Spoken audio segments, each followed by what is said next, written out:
ਵਾਹਿਗੁਰੂ ਵਾਹਿਗੁਰੂ ਵਾਹਿਗੁਰੂ ਵਾਹਿਗੁਰੂ। ਸਤਨਾਮ ਸ੍ਰੀ ਵਾਹਿਗੁਰੂ ਸਾਹਿਬ ਜੀ। ਬਿਲਾਵਲ ਮਹੱਲਾ ਪੰਜਵਾ। ਸ਼ੰਤ ਇੱਕ ਓੰਕਾਰ ਸਤਿਗੁਰ ਪ੍ਰਸਾਦ। ਮੰਗਲ ਸਾਜ ਭਇਆ ਪ੍ਰਭ ਆਪਣਾ ਗਾਇਆ ਰਾਮ। ਅਬਿਨਾਸੀ ਵਾਰ ਸੁਣਿਆ ਮਨ ਉਪਜਿਆ ਚਾਹਿਆ ਰਾਮ। ਮੰਗਲ ਸਾਜ ਭਇਆ ਪ੍ਰਭ ਆਪਣਾ ਗਾਇਆ ਰਾਮ।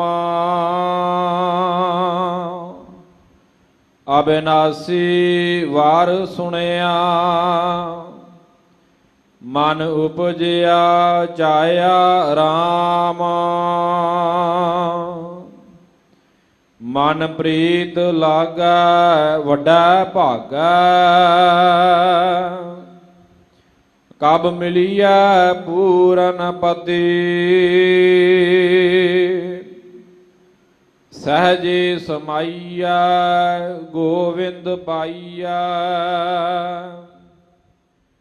ਦੇਹੋ ਸਖੀਏ ਮੋਹਿ ਮਤੇ। ਦਿਨ ਰੈਣ ਠਾਢੀ ਕਰੋ ਸੇਵਾ ਪ੍ਰਭ ਕਵਨ ਜੁਗਤੀ ਪਾਇਆ। ਬਿਨਵੰਤ ਨਾਨਕ ਕਰਹੁ ਕਿਰਪਾ ਲਾਹੋ ਮੋਹਿ ਲੜ ਲਾਇਆ। ਦਿਨ ਰੈਣ ਠਾਢੀ ਕਰੋ ਸੇਵਾ ਪ੍ਰਭ ਕਵਨ ਜੁਗਤੀ ਪਾਇਆ। ਬਿਨਵੰਤ ਨਾਨਕ ਕਰਹੁ ਕਿਰਪਾ ਲਾਹੋ ਮੋਹਿ ਲੜ ਲਾਇਆ। ਵਾਹਿਗੁਰੂ ਜੀ ਕਾ ਖਾਲਸਾ ਵਾਹਿਗੁਰੂ ਜੀ ਕੀ ਫਤਿਹ। ਪਰਮ ਸਨਮਾਨਯੋਗ ਸਤਿਗੁਰੂ ਚਵਰ ਛਤਰ ਤਖਤ ਦੇ ਮਾਲਕ ਸ਼ਬਦ ਗੁਰੂ ਧੰਨ ਧੰਨ ਧੰਨ ਸਤਿਗੁਰੂ ਸ੍ਰੀ ਗੁਰੂ ਗ੍ਰੰਥ ਸਾਹਿਬ ਜੀ ਮਹਾਰਾਜ। ਸਤਿਗੁਰੂ ਜੀ ਦੀ ਪਾਵਨ ਪਵਿੱਤਰ ਹਜ਼ੂਰੀ ਵਿਖੇ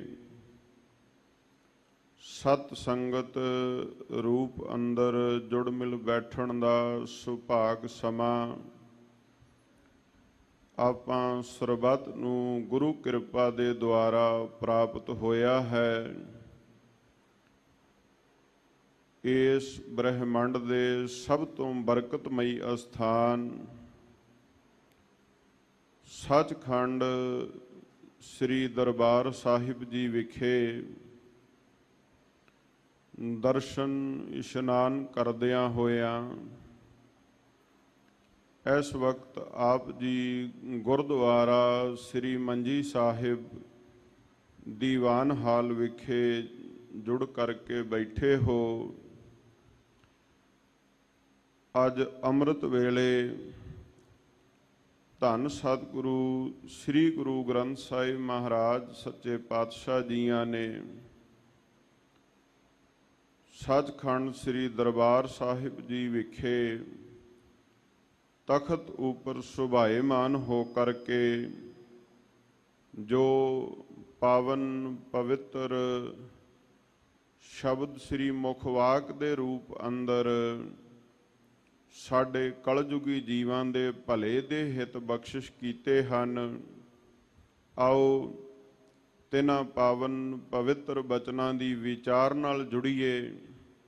ਵਿਚਾਰਾਂ ਦੀ ਆਰੰਭਤਾ ਤੋਂ ਪਹਿਲਾਂ ਜਿਤਨੇ ਸਰੀਰ ਆਪ ਜੀ ਗੁਰੂ ਕੇ ਹਜ਼ੂਰ ਜੁੜ ਬੈਠੇ ਹੋ ਜਾਂ ਲਾਈਵ ਟੈਲੀਕਾਸਟ ਦੇ ਮਾਧਿਅਮ ਰਾਹੀਂ ਦੇਸ਼ ਵਿਦੇਸ਼ ਅੰਦਰ ਆਪਣੀ ਸੁਰਤ ਨੂੰ ਗੁਰੂ ਚਰਨਾਂ ਅੰਦਰ ਜੋੜ ਕਰਕੇ ਬੈਠੇ ਹੋ, ਆਓ ਸਤਿਗੁਰੂ ਸੱਚੇ ਪਾਤਸ਼ਾਹ ਮਹਾਰਾਜ ਜੀ ਦੇ ਇਹਨਾਂ ਮੁਕੱਦਸ ਬਚਨਾਂ ਦੀ ਵਿਚਾਰ ਨਾਲ ਜੁੜਦਿਆਂ ਹੋਇਆਂ ਜੀਵਨ ਦੇ ਇਸ ਸਮੇਂ ਨੂੰ ਵਡਭਾਗੀ ਬਣਾਉਣ ਦਾ ਯਤਨ ਕਰੀਏ।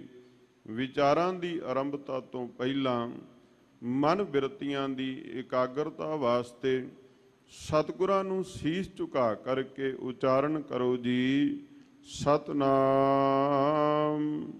ਸ੍ਰੀ ਵਾਹਿਗੁਰੂ ਸਾਹਿਬ ਜੀ। ਸਤਨਾਮ ਸ੍ਰੀ ਵਾਹਿਗੁਰੂ ਸਾਹਿਬ ਜੀ। ਬਿਲਾਵਲ ਮਹੱਲਾ ਪੰਜਵਾ। ਸ਼ੰਤ ਇਕ ਓੰਕਾਰ ਸਤਿਗੁਰ ਪ੍ਰਸਾਦ। ਅੱਜ ਦੇ ਇਹ ਪਾਵਨ ਪਵਿੱਤਰ ਬਚਨ ਜੋ ਸਾਨੂੰ ਸ੍ਰੀ ਮੁਖਵਾਕ ਜੀ ਦੇ ਰੂਪ ਅੰਦਰ ਪ੍ਰਾਪਤ ਹੋਏ ਹਨ, ਬਿਲਾਵਲ ਰਾਗ ਦੇ ਅੰਦਰ ਪੰਜਵੇਂ ਗੁਰਦੇਵ ਧੰਨ ਸਤਿਗੁਰੂ ਸ੍ਰੀ ਗੁਰੂ ਅਰਜਨ ਦੇਵ ਸਾਹਿਬ ਜੀ ਮਹਾਰਾਜ ਸਤਿਗੁਰੂ ਜੀ ਦੇ ਦੁਆਰਾ ਉਚਾਰਨ ਕੀਤੇ ਹੋਏ ਸ਼ੰਤ ਸਿਰਲੇਖ ਦੇ ਹੇਠ ਧੰਨ ਸ੍ਰੀ ਗੁਰੂ ਗ੍ਰੰਥ ਸਾਹਿਬ ਮਹਾਰਾਜ ਜੀਆਂ ਦੇ ਪਾਵਨ ਅੰਗ 845 ਅਤੇ 46 ਉੱਪਰ ਸੁਭਾਏਮਾਨ ਹਨ। ਸ਼ਬਦ ਦੀ ਆਰੰਭਤਾ ਸਮੇਂ ਸੰਖੇਪ ਰੂਪ ਅੰਦਰ ਮੰਗਲ ਕਰਦਿਆਂ ਹੋਇਆਂ ਸਤਿਗੁਰਾਂ ਨੇ ਅਕਾਲ ਪੁਰਖ ਵਾਹਿਗੁਰੂ ਜੀ ਦੀ ਉਸਤਤ ਕਰਦਿਆਂ ਹੋਇਆਂ ਬਚਨ ਲਿਖੇ। ਇੱਕ ਓੰਕਾਰ ਸਤਿਗੁਰ ਪ੍ਰਸਾਦ। ਉਹ ਅਦੁੱਤੀ ਅਕਾਲ ਪੁਰਖ ਵਾਹਿਗੁਰੂ ਜੋ ਇੱਕ ਹੈ, ਜੋ ਸਾਰੇ ਬ੍ਰਹਿਮੰਡ ਦੇ ਅੰਦਰ ਵਿਦਮਾਨ ਹੈ, ਐਸਾ ਅਦੁੱਤੀ ਅਕਾਲ ਪੁਰਖ ਵਾਹਿਗੁਰੂ ਸੱਚੇ ਸਤਿਗੁਰਾਂ ਦੀ ਕਿਰਪਾ ਦੇ ਦੁਆਰਾ ਹੀ ਜਗਿਆਸੂ ਜੀਵ ਨੂੰ ਪ੍ਰਾਪਤ ਹੁੰਦਾ ਹੈ। ਮੰਗਲ ਸਾਜ ਭਇਆ ਪ੍ਰਭ ਆਪਣਾ ਗਾਇਆ ਰਾਮ।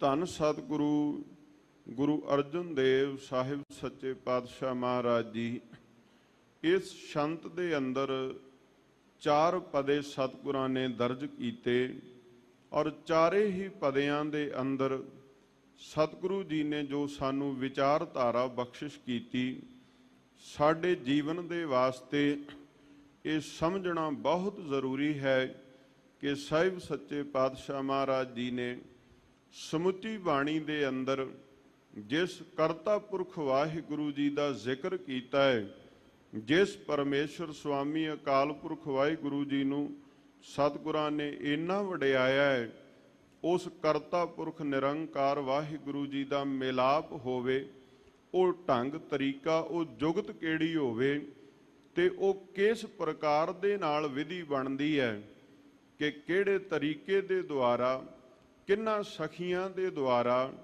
ਕਿਹੜੇ ਐਸੇ ਸਤਿਪੁਰਖ ਹਨ ਜਿਹੜੇ ਇੱਕ ਜਗਿਆਸੂ ਜੀਵ ਦਾ ਮਿਲਾਪ ਅਕਾਲ ਪੁਰਖ ਵਾਹਿਗੁਰੂ ਜੀ ਨਾਲ ਕਰਾ ਸਕਦੇ ਹਨ। ਤੇ ਉਪਰੰਤ ਜਦੋਂ ਫਿਰ ਕਰਤਾ ਪੁਰਖ ਵਾਹਿਗੁਰੂ ਜੀ ਦਾ ਮਿਲਾਪ ਹੋ ਜਾਵੇ, ਇਸ ਜੀਵਨ ਦੇ ਅੰਦਰ ਤਬਦੀਲੀ ਕੈਸੀ ਆਉਂਦੀ ਹੈ। ਇਹ ਸਰੀਰ ਜਿਹੜਾ ਕਿ 5 ਤੱਤਾਂ ਤੋਂ ਬਣਿਆ ਹੋਇਆ ਹੈ, ਇਸ ਸਰੀਰ ਦੀ ਹਾਲਤ ਫਿਰ ਕੀ ਹੈ, ਜੀਵਨ ਦੇ ਅੰਦਰ ਕਿਸ ਪ੍ਰਕਾਰ ਆਨੰਦ ਖੁਸ਼ੀਆਂ ਵਰਤਦੀਆਂ ਨੇ। ਅੱਜ ਦੇ ਇਹਨਾਂ ਪਾਵਨ ਬਚਨਾਂ ਵਿੱਚ ਮਹਾਰਾਜ ਸਾਹਿਬ ਜੀ ਨੇ ਸਾਨੂੰ ਇਹ ਸਮਝਾਇਆ, ਮੰਗਲ ਸਾਜ ਭਇਆ ਪ੍ਰਭ ਆਪਣਾ ਗਾਇਆ ਰਾਮ। ਸ਼ਬਦ ਦੀ ਆਰੰਭਤਾ ਹੈ। ਮੰਗਲ ਸਾਜ ਤੋਂ ਅਰਥ ਹੈ ਕਿ ਉਹ ਗੀਤ ਜਿਨ੍ਹਾਂ ਵਿੱਚ ਅਤਿਅੰਤ ਖੁਸ਼ੀਆਂ ਨੇ, ਜਿਨ੍ਹਾਂ ਦੇ ਅੰਦਰ ਬੇਹੱਦ ਪ੍ਰਸੰਨਤਾ ਹੈ। ਸੰਸਾਰ ਦਾ ਮਨੁੱਖ ਪ੍ਰਸੰਨਤਾ ਨੂੰ ਹਾਸਲ ਕਰਨ ਦੀ ਖਾਤਰ, ਖੁਸ਼ੀ ਨੂੰ ਹਾਸਲ ਕਰਨ ਦੀ ਖਾਤਰ ਪਦਾਰਥਾਂ ਦੇ ਪਿੱਛੇ ਪਿੱਛੇ ਦੌੜਦਾ ਹੈ। ਕਿਉਂਕਿ ਅਸੀਂ ਸੰਸਾਰੀ ਬਿਰਤੀ ਦੇ ਲੋਕ ਹਾਂ। ਸਾਡੇ ਮਨ ਨੂੰ ਇਉਂ ਜਾਪਦਾ ਹੁੰਦਾ ਹੈ ਕਿ ਜੇ ਸੰਸਾਰ ਦੇ ਬਹੁਤੇ ਸਾਰੇ ਪਦਾਰਥ ਸਾਡੇ ਘਰ, ਸਾਡੇ ਜੀਵਨ ਅੰਦਰ ਹੋਵਣਗੇ ਤੇ ਉਹਨਾਂ ਪਦਾਰਥਾਂ ਦੀ ਪ੍ਰਾਪਤੀ, ਉਹਨਾਂ ਨੂੰ ਵਿਆਜਣਾ, ਉਹਨਾਂ ਨੂੰ ਪੁੰਚਣਾ, ਉਹਨਾਂ ਨੂੰ ਵਰਤੋਂ ਵਿੱਚ ਲਿਆਉਣਾ ਸਾਡੇ ਸੁੱਖਾਂ ਦਾ ਕਾਰਨ ਬਣ ਜਾਵੇਗਾ। ਪਰ ਜਦੋਂ ਸਿੱਖ ਦਾ ਪਰਮ ਫਰਜ਼ ਹੈ ਵੀ ਸਤਿਗੁਰੂ ਦੇ ਕੋਲੋਂ ਹੀ ਸੇਧ ਲੈਣੀ ਹੈ, ਸੇਧ ਗੁਰੂ ਸਾਹਿਬਾਨ ਦੇ ਕੋਲੋਂ ਆਪਣੇ ਜੀਵਨ ਨੂੰ ਜਿਉਣ ਦੀ ਜਦੋਂ ਪ੍ਰਾਪਤ ਕਰਨੀ ਹੈ, ਤੇ ਫਿਰ ਜੋ ਸੇਧ ਸਤਿਗੁਰਾਂ ਨੇ ਦਿੱਤੀ ਹੈ ਉਹਦੇ ਅਨੁਸਾਰ ਸਾਨੂੰ ਚੱਲਣਾ ਵੀ ਪਵੇਗਾ। ਸਾਹਿਬ ਜੀ ਇਸ ਪਾਵਨ ਪੰਕਤੀ ਦੇ ਅੰਦਰ ਬਖਸ਼ਿਸ਼ ਕਰ ਰਹੇ ਨੇ। ਸਾਹਿਬ ਆਖਣ ਲੱਗੇ, ਉਹ ਮੰਗਲ, ਉਹ ਖੁਸ਼ੀ ਦੇ ਵਾਜੇ, ਉਹ ਅਨਹਦ ਵਾਜੇ ਵੱਜੇ ਨੇ ਜਿਨ੍ਹਾਂ ਦੀ ਸੰਸਾਰੀ ਪਦਾਰਥਾਂ ਦੇ ਸਾਹਮਣੇ ਬਹੁਤ ਉੱਚੀ ਜਿਹੜੀ ਹੈ ਉਹ ਇੱਕ ਹੈਸੀਅਤ ਹੈ। ਵੇਖੋ, ਸੰਸਾਰ ਦਾ ਜੋ ਵਿਆਜਣਾ ਹੈ ਉਹਦੀ ਵਰਤੋਂ, ਵਿਹਾਰ ਸਾਰਾ ਕੁਝ ਸੰਸਾਰ ਵਿੱਚ ਹੋਵੇਗਾ। ਪਰ ਸਤਿਗੁਰੂ ਜੀ ਜੋ ਸਾਨੂੰ ਸਮਝਾ ਰਹੇ ਨੇ, ਜਿਨ੍ਹਾਂ ਮੰਗਲਾਂ ਦੀ ਗੱਲ ਸਤਿਗੁਰਾਂ ਨੇ ਕੀਤੀ ਹੈ, ਜਿਹੜੇ ਸਾਨੂੰ ਸदैव ਖੁਸ਼ੀ ਵਿੱਚ ਰੱਖਦੇ ਨੇ, ਉਹ ਮੰਗਲ ਕਿਵੇਂ ਵੱਜਦੇ ਨੇ ਇਸ ਹਿਰਦੇ ਅੰਦਰ, ਇਸ ਜੀਵਨ ਅੰਦਰ।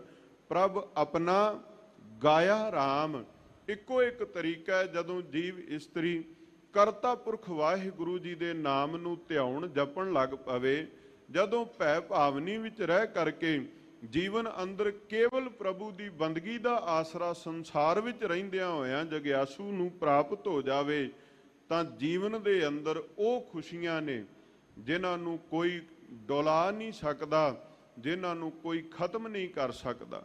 ਸਾਹਿਬ ਆਖਣ ਲੱਗੇ, ਇਹ ਸਾਰਾ ਕੁਝ ਹੋਵੇਗਾ ਕਦੋਂ? ਜਦੋਂ ਕਰਤਾ ਪੁਰਖ ਵਾਹਿਗੁਰੂ ਜੀ ਨੂੰ, ਉਹ ਨਿਰੰਕਾਰ ਜਿਹਦੇ ਉੱਪਰ ਹਰੇਕ ਜੀਵ ਦਾ ਹੀ ਬਰਾਬਰ ਬਰਾਬਰ ਦਾ ਹੱਕ ਹੈ। ਪ੍ਰਭ ਆਪਣਾ ਗਾਇਆ ਰਾਮ, ਆਪਣਾ ਕਿਹਨੂੰ ਕਿਹਾ ਜਾਂਦਾ? ਜਿਹਦੇ ਤੇ ਮਾਣ ਹੋਵੇ।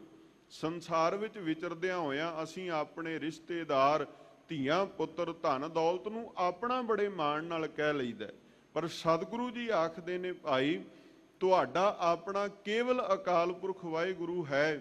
ਜੇ ਤੁਹਾਨੂੰ ਇਹ ਸਮਝ ਆ ਜਾਵੇ ਤਾਂ ਜੀਵਨ ਦੇ ਅੰਦਰ ਸਥਿਰਤਾ ਪ੍ਰਾਪਤ ਹੋਵੇਗੀ, ਟਿਕਾ ਪ੍ਰਾਪਤ ਹੋਵੇਗਾ, ਇੱਕ ਇਦਾਂ ਦੀ ਖੁਸ਼ੀ ਤੇ ਆਨੰਦ ਮਿਲੇਗਾ ਜਿਹਦੇ ਮੁਕਾਬਲੇ ਦੇ ਉੱਤੇ ਕੋਈ ਗਮ, ਕੋਈ ਹੋਰ ਵਿਕਾਰ ਔਗਣ ਤੁਹਾਨੂੰ ਡੋਲਾ ਨਹੀਂ ਸਕੇਗਾ। ਅਬਨਾਸੀ ਵਰ ਸੁਣਿਆ, ਮਨ ਉਪਜਿਆ ਚਾਹਿਆ ਰਾਮ। ਹੁਣ ਉਹ ਅਕਾਲ ਪੁਰਖ ਵਾਹਿਗੁਰੂ, ਉਹਦੀ ਹਸਤੀ ਕੀ ਹੈ? ਆਪਾਂ ਸਾਰੇ ਇਹ ਜਾਣਦੇ ਹਾਂ, ਰੋਜ਼ ਬਚਨ ਪੜ੍ਹਦੇ ਹਾਂ, ਸਤਿਗੁਰਾਂ ਦਾ ਬੋਲ ਅਕਾਲ ਪੁਰਖ ਵਾਹਿਗੁਰੂ ਜੀ ਦੀ ਹਸਤੀ ਦਾ ਨਿਰਣਾ ਕਰਦਾ ਹੈ। ਨਾ ਉਹ ਮਰੈ ਨਾ ਹੋਵੇ ਸੋਗ, ਨਿਰੰਕਾਰ ਵਾਹਿਗੁਰੂ ਜੀ ਦਾ ਗੁਣ ਹੈ, ਉਹਦੀ ਵਡਿਆਈ ਹੈ, ਮਹਿਮਾ ਹੈ। ਅਕਾਲ ਪੁਰਖ ਵਾਹਿਗੁਰੂ ਜੀ ਨਾਸ ਹੋਣ ਵਾਲਾ ਨਹੀਂ। ਸਾਰੀ ਧਰਤੀ, ਸਗਲ ਬ੍ਰਹਿਮੰਡ ਉਸ ਨਿਰੰਕਾਰ ਦਾ ਸਿਰਜਿਆ ਤੇ ਸਾਜਿਆ ਹੋਇਆ ਹੈ। ਉਸ ਨਿਰੰਕਾਰ ਦੇ ਸਿਰਜੇ ਹੋਏ ਬ੍ਰਹਿਮੰਡ ਦੇ ਅੰਦਰ ਸਭ ਕੁਝ ਆਵਣ ਜਾਣ ਦੇ ਖੇਲ ਵਿੱਚ ਵੱਜਾ ਹੋਇਆ ਹੈ। ਪਰ ਇਸ ਸਭ ਕਾਸੇ ਨੂੰ ਸਿਰਜਣ ਵਾਲਾ ਉਹ ਪ੍ਰਮਾਤਮਾ, ਉਹ ਸदैव ਆਦਿ ਕਾਲ ਤੋਂ, ਮੁੱਢ ਤੋਂ ਲੈ ਕੇ ਸਦੀਵ ਹੋਣ ਵਾਲਾ ਹੈ। ਅਵਿਨਾਸ਼ੀ ਤੋਂ ਭਾਵ ਹੈ ਉਹ ਨਾਸ ਹੋਣ ਵਾਲਾ ਨਹੀਂ। ਸੰਸਾਰ ਦੇ ਵਿੱਚ ਬੰਦਾ ਸਿਰਜਿਆ, ਨਿਰੰਕਾਰ ਨੇ ਮਨੁੱਖ ਦੀ ਘਾੜਤ ਘੜੀ, ਪਸ਼ੂ ਪੰਛੀ ਜੀਵ ਜੰਤੂ ਨੇ ਸਭ ਜੂਨੀਆਂ ਦੀ ਇੱਕ ਮਰਿਆਦਾ ਬਣਾ ਦਿੱਤੀ ਕਿ ਇੱਕ ਸਮਾਂ ਜਨਮਦਾ ਹੈ, ਇੰਨਾ ਜੀਵਨ ਹੰਢਾ ਕੇ ਹਰੇਕ ਨੇ ਚਲੇ ਜਾਣਾ। ਚਾਰ ਖਾਣੀਆਂ ਦੇ ਦੁਆਰਾ ਜੀਵਨ ਪੈਦਾ ਹੁੰਦਾ ਹੈ, ਅੰਡਜ, ਜੇਰਜ, ਸੇਤਜ ਔਰ ਉਤਪੁਜ। ਇਹਨਾਂ ਚੌਹਾਂ ਦੇ ਉੱਪਰ ਅਕਾਲ ਪੁਰਖ ਵਾਹਿਗੁਰੂ ਜੀ ਦਾ ਇਹ ਹੁਕਮ ਲਾਗੂ ਹੈ ਕਿ ਉਹਨਾਂ ਨੂੰ ਮਿਥਿਆ ਹੋਇਆ ਸਮਾਂ ਮਿਲੇ। ਪਰ ਨਿਰੰਕਾਰ ਅਕਾਲ ਪੁਰਖ ਵਾਹਿਗੁਰੂ ਜੀ ਦੀ ਹੈਸੀਅਤ ਗੁਰੂ ਨਾਨਕ ਦੇਵ ਸਾਹਿਬ ਮਹਾਰਾਜ ਜੀ ਨੇ ਆਪਣੇ ਬਚਨਾਂ ਅੰਦਰ ਸਿੱਖ ਨੂੰ ਆਰੰਭਤਾ ਵੇਲੇ ਸਮਝਾ ਦਿੱਤਾ। ਐ ਗੁਰਸਿੱਖਾ, ਜਿਸ ਨਿਰੰਕਾਰ ਦੇ ਲੜ ਮੈਂ ਤੈਨੂੰ ਲਾ ਰਿਹਾ, ਜਿਸ ਨਿਰੰਕਾਰ ਦੀ ਵਡਿਆਈ, ਬੰਦਗੀ, ਭਗਤੀ, ਉਪਮਾ ਕਰਨ ਵਾਸਤੇ ਤੈਨੂੰ ਕਿਹਾ ਜਾ ਰਿਹਾ ਹੈ, ਉਹਦਾ ਗੁਣ ਕੀ ਹੈ? ਆਦ ਸੱਚ, ਜੁਗਾਦ ਸੱਚ, ਹੈ ਵੀ ਸੱਚ, ਨਾਨਕ ਹੋਸੀ ਵੀ ਸੱਚ। ਕਿਸੇ ਦਾ ਆਉਣ ਵਾਲਾ ਭਵਿੱਖ ਕੋਈ ਦੂਜਾ ਬਿਆਨ ਨਹੀਂ ਕਰ ਸਕਦਾ। ਸਤਿਗੁਰੂ ਗੁਰੂ ਨਾਨਕ ਦੇਵ ਮਹਾਰਾਜ ਜੀ ਨੇ ਅਕਾਲ ਪੁਰਖ ਵਾਹਿਗੁਰੂ ਜੀ ਬਾਰੇ ਕਿਹਾ ਵੀ ਆਉਣ ਵਾਲੇ ਸਮੇਂ ਵਿੱਚ ਵੀ ਜੋ ਪਿਛਾਂ ਨਹੀਂ ਤੱਕਿਆ, ਨਹੀਂ ਵੇਖਿਆ, ਉਹ ਤਾਂ ਇੱਕ ਪਾਸੇ ਰਹਿ ਗਿਆ, ਪਰ ਰੱਬ ਜੀ ਦੀ ਹੋਂਦ ਉਦੋਂ ਵੀ ਮੌਜੂਦ ਸੀ। ਆਉਣ ਵਾਲਾ ਸਮਾਂ ਜਿਹਨੂੰ ਭਵਿੱਖ ਕਹਿ ਕੇ ਸੰਬੋਧਨ ਕੀਤਾ ਜਾਂਦਾ ਹੈ, ਧਰਤੀ ਦਾ ਟੁਕੜਾ ਕਾਇਮ ਰਹੇ ਚਾਹੇ ਨਾ ਰਹੇ, ਇਹਦੇ ਉੱਤੇ ਜੀਵਨ ਦੀ ਧਾਰਾ ਵਹਿ ਸਕੇ ਪਤਾ ਨਹੀਂ ਹੈ, ਪਰ ਨਿਰੰਕਾਰ ਵਾਹਿਗੁਰੂ ਜੋ ਅਵਿਨਾਸ਼ੀ ਹੈ ਉਹਦੀ ਹੋਂਦ ਜ਼ਰੂਰ ਮੌਜੂਦ ਹੋਵੇਗੀ। ਤੇ ਸਤਿਗੁਰੂ ਗੁਰੂ ਅਰਜਨ ਦੇਵ ਮਹਾਰਾਜ ਆਖਣ ਲੱਗੇ ਕਿ ਜਦੋਂ ਇਸ ਗੱਲ ਦਾ ਪਤਾ ਜੀਵ ਇਸਤਰੀ ਨੂੰ ਲੱਗਾ ਵੀ ਜਿਸ ਕਰਤਾ ਪੁਰਖ ਵਾਹਿਗੁਰੂ ਜੀ ਨੂੰ ਮੈਂ ਵਰ ਰੂਪ ਅੰਦਰ ਧਿਆਉਣਾ ਹੈ, ਕਿਉਂਕਿ ਸਤਿਗੁਰਾਂ ਨੇ ਇਹ ਜਿਹੜਾ ਪਹਿਲਾ ਪਦਾ ਹੈ, ਮਹਾਰਾਜ ਸਾਹਿਬ ਜੀ ਨੇ ਜਿੱਥੇ ਜਗਿਆਸੂ ਬਣ ਕੇ ਸਾਡਾ ਭਲਾ ਕੀਤਾ, ਉਥੇ ਨਾਲ ਇੱਕ ਨਿਰਣਾ ਦਿੱਤਾ, ਭਾਈ ਅਸੀਂ ਭਾਵੇਂ ਇਸਤਰੀ ਹਾਂ ਭਾਵੇਂ ਮਰਦ ਹਾਂ, ਪਰ ਨਿਰੰਕਾਰ ਵਾਹਿਗੁਰੂ ਜੀ ਦੇ ਵਾਸਤੇ ਸਾਰੀਆਂ ਉਹਦੀਆਂ ਪਤਨੀਆਂ ਨੇ ਜੀਵ ਰੂਪੀ ਇਸਤਰੀਆਂ ਹਨ। ਇਹ ਅਕਾਲ ਪੁਰਖ ਵਾਹਿਗੁਰੂ ਇਕੱਲਾ ਇਹਨਾਂ ਦਾ ਮਾਲਕ ਹੈ, ਇਹਨਾਂ ਦਾ ਖਸਮ ਹੈ, ਇੱਕ ਪੁਰਖ ਉਹੀ ਹੋਈ ਹੈ, ਦੂਜਾ ਹੋਰ ਕੋਈ ਨਹੀਂ। ਤੇ ਸਾਹਿਬ ਆਖਣ ਲੱਗੇ ਜਦੋਂ ਜਗਿਆਸੂ ਜੀਵ ਇਸਤਰੀ ਇਸ ਗੱਲ ਬਾਰੇ ਸੁਣਦੀ ਹੈ ਕਿ ਜਿਸ ਨਿਰੰਕਾਰ ਨੂੰ ਮੈਂ ਧਿਆਉਣਾ ਹੈ, ਜਿਹਨੂੰ ਜਪਣਾ ਹੈ, ਜਿਹਨੂੰ ਸੁਣਨਾ ਸਿਮਰਨਾ ਹੈ, ਜਿਹਦੀ ਦਿੱਤੀ ਹੋਈ ਮਰਿਆਦਾ ਵਿੱਚ ਰਹਿਣਾ ਹੈ, ਉਹ ਤੇ ਕਦੇ ਨਾਸ਼ ਹੀ ਨਹੀਂ ਹੋਣ ਵਾਲਾ। ਉਹਦੀ ਵਡਿਆਈ ਮਹਿਮਾ ਅਪਾਰ ਹੈ, ਜੁਗਾਂ ਜੁਗਾਂਤਰਾਂ ਤੋਂ ਲੈ ਕੇ ਉਹਦੀ ਹਸਤੀ ਕਾਇਮ ਤੇ ਸਦਾ ਕਾਇਮ ਦਾਇਮ ਰਹਿਣ ਵਾਲੀ ਹੈ। ਐਸੇ ਗਰੀਬ ਨਿਵਾਜ ਸਤਿਗੁਰੂ ਜੀ ਨੇ ਸਾਡੇ ਤੇ ਪਰਉਪਕਾਰ ਕੀਤੇ ਕਿ ਸਾਨੂੰ ਲੜ ਅਕਾਲ ਪੁਰਖ ਵਾਹਿਗੁਰੂ ਜੀ ਦੇ ਲਾਇਆ ਤੇ ਇਹ ਬਚਨ ਕੀਤਾ। ਸਾਹਿਬ ਕਹਿੰਦੇ ਜਦੋਂ ਜਗਿਆਸੂ ਜੀਵ ਇਸਤਰੀ ਨੂੰ ਇਹ ਪਤਾ ਚੱਲਿਆ ਕਿ ਜਿਸ ਪਤੀ ਪਰਮੇਸ਼ਵਰ ਦਾ ਮੈਂ ਮਿਲਾਪ ਮੰਨਣਾ ਹੈ, ਉਹ ਮਿਲਾਪ ਸदैव ਰਹਿਣ ਵਾਲਾ ਹੈ, ਕਿਉਂਕਿ ਉਸ ਮਿਲਾਪ ਦੇ ਦੇਣ ਵਾਲਾ ਮਾਲਕ ਸਦੀਵੀ ਹੋਂਦ ਵਾਲਾ ਹੈ।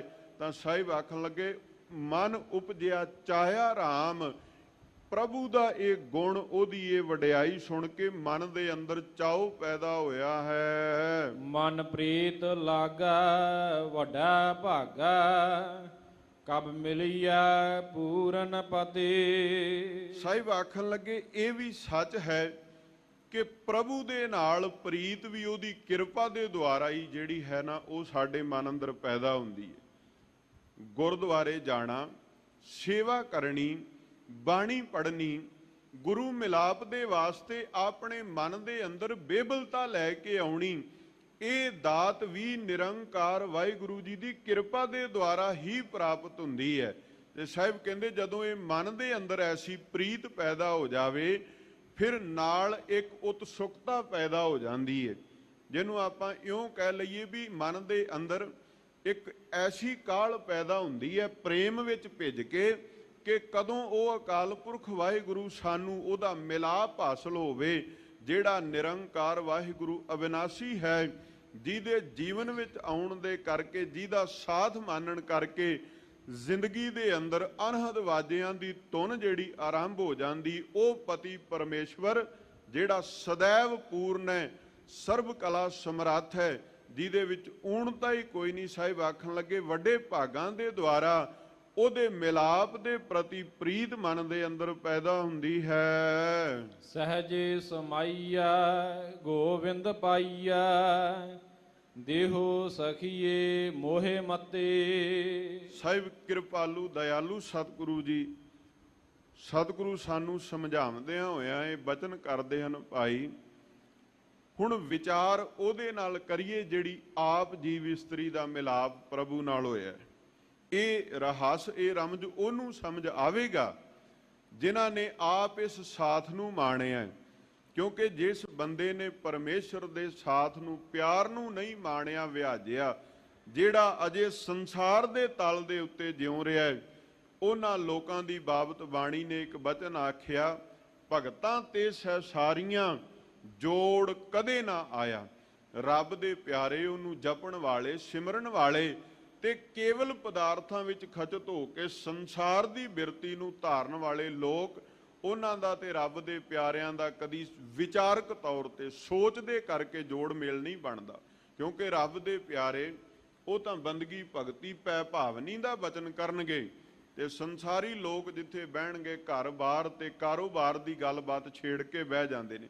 ਸਾਹਿਬ ਆਖਦੇ ਨੇ ਹੁਣ ਸਾਥ ਵੀ ਉਹਦਾ ਮਾਣਿਆ ਹੀ ਭਲਾ ਦਿੰਦਾ, ਸੰਗਤ ਵੀ ਉਸੇ ਦੀ ਕਰੀਏ ਜਿਸ ਸਖੀ ਨੂੰ, ਜਿਸ ਭੈਣ ਜੀ ਨੂੰ ਅਕਾਲ ਪੁਰਖ ਵਾਹਿਗੁਰੂ ਜੀ ਦਾ ਮਿਲਾਪ ਹਾਸਲ ਹੈ, ਉਹਦੇ ਕੋਲੋਂ ਪੁੱਛੀਏ ਵੀ ਕਿਰਪਾ ਕਰੋ ਜਿਸ ਤਰੀਕੇ ਦੇ ਦੁਆਰਾ ਤੁਹਾਨੂੰ ਇਹ ਮਿਲਾਪ ਹਾਸਲ ਹੋਇਆ ਹੈ, ਉਸ ਤਰੀਕੇ ਦੀ ਮਤ, ਉਸ ਤਰੀਕੇ ਦੀ ਲਿਆਕਤ ਸਾਨੂੰ ਵੀ ਬਖਸ਼ ਦਿੱਤੀ ਜਾਵੇ। ਸਹਜੇ ਸਮਾਈਐ ਗੋਬਿੰਦ ਪਾਈਐ। ਔਰ ਇੱਕ ਬਚਨ ਇਹ ਵੀ ਜ਼ਰੂਰੀ ਹੈ ਕਿ ਹਰੀ ਅਕਾਲ ਪੁਰਖ ਵਾਹਿਗੁਰੂ ਜੀ ਦੇ ਮਿਲਾਪ ਵਾਸਤੇ ਮਨ ਦੇ ਅੰਦਰ ਟਿਕਾ ਹੋਣਾ ਬੜਾ ਜ਼ਰੂਰੀ ਹੈ। ਚਾਹੇ ਬਾਣੀ ਪੜ੍ਹੀਏ, ਚਾਹੇ ਸੇਵਾ ਕਰੀਏ, ਇਹ ਸਾਰਾ ਕੁਝ ਜਿੰਨਾ ਵੀ ਅਸੀਂ ਸਤਿਗੁਰੂ ਜੀ ਦੇ ਦਰਸਾਏ ਹੋਏ ਮਾਰਗ ਤੇ ਚੱਲਦਿਆਂ ਕਰਨਾ ਹੈ ਨਾ, ਇਸ ਸਭ ਦੇ ਅੰਦਰ ਆਤਮਿਕ ਅਡੋਲਤਾ ਦੀ, ਸਹਿਜ ਦੀ ਬੜੀ ਵੱਡੀ ਜ਼ਰੂਰਤ ਹੈ। ਨਾਮ ਜਪਣ ਦੇ ਲਈ ਤਾਂ ਇੱਥੋਂ ਤੱਕ ਕਹਿ ਦਿੱਤਾ ਕਿ ਹਰ ਕਾ ਬਿਲੋਵਨਾ ਬਿਲੋਵੋ ਮੇਰੇ ਭਾਈ, ਸਹਿਜ ਬਿਲੋਵੋ ਜੈਸੇ ਤਤ ਨਾ ਜਾਈ। ਭਗਤ ਆਖਿਆ ਵੀ ਰੱਬ ਕਰਤਾ ਪੁਰਖ ਵਾਹਿਗੁਰੂ ਨਿਰੰਕਾਰ ਦੇ ਨਾਮ ਨੂੰ ਰਿੜਕਣਾ ਹੈ, ਮਥਣਾ ਹੈ, ਤੇ ਧਿਆਨ ਕੀ ਰੱਖਣਾ ਹੈ ਵੀ ਜੋ ਤਤ ਨਿਕਲਣਾ ਹੈ ਕਿਤੇ ਉਸ ਤਤ ਤੋਂ ਵਾਂਝੇ ਹੀ ਨਾ ਰਹਿ ਜਾਈਏ, ਵੀ ਮਿਹਨਤ ਵੀ ਕਰੀਏ, ਮਸ਼ੱਕਤ ਵੀ ਕਰੀਏ ਤੇ ਪ੍ਰਾਪਤ ਕੁਝ ਵੀ ਨਾ ਹੋਵੇ। ਇਸ ਗੱਲ ਵੱਲ ਖਿਆਲ ਦਿਵਾਇਆ। ਤੇ ਸੰਸਾਰੀ ਉਦਾਹਰਣ ਆਪ ਜੀ ਨੂੰ ਇੱਕ ਦੇਵਾਂ। ਅੱਜ ਚਲੋ ਸਮਾਂ ਐਡਵਾਂਸ ਹੈ, ਸਾਰਾ ਕੁਝ ਜਿਹੜਾ ਸੀ ਟੈਕਨੋਲੋਜੀ ਨੇ ਘਰਾਂ ਦੇ ਅੰਦਰ ਬਹੁਤ ਕੁਝ ਜਿਹੜਾ ਸੀ ਨਾ ਉਹ ਖਤਮ ਕਰ ਦਿੱਤਾ। ਪੁਰਾਣੇ ਸਮੇਂ ਦੇ ਵਿੱਚ ਸੁਆਣੀਆਂ ਜਦੋਂ ਘਰ ਵਿੱਚ ਦੁੱਧ ਰਿੜਕਦੀਆਂ ਸਨ, ਚਾਟੀ ਦੇ ਵਿੱਚ ਜਾਗ ਲੱਗੀ ਹੋਈ ਨੂੰ ਪਾਇਆ ਜਾਣਾ ਤੇ ਫਿਰ ਮਧਾਣੀ ਦੇ ਦੁਆਰਾ ਹੱਥਾਂ ਦੇ ਨਾਲ ਉਸ ਰਿੜਕਣੇ ਨੂੰ ਰਿੜਕਿਆ ਜਾਂਦਾ ਸੀ।